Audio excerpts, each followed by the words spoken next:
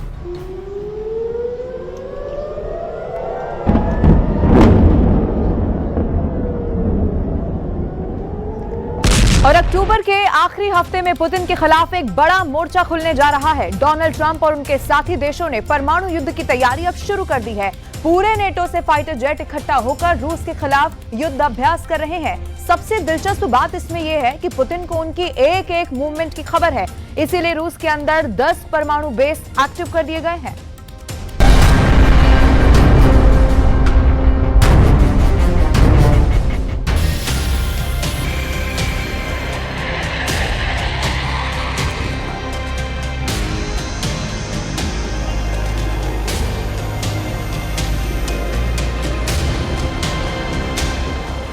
ये बहुत ही खतरनाक फाइटर जेट पुतिन को डराने पहुंचे हैं।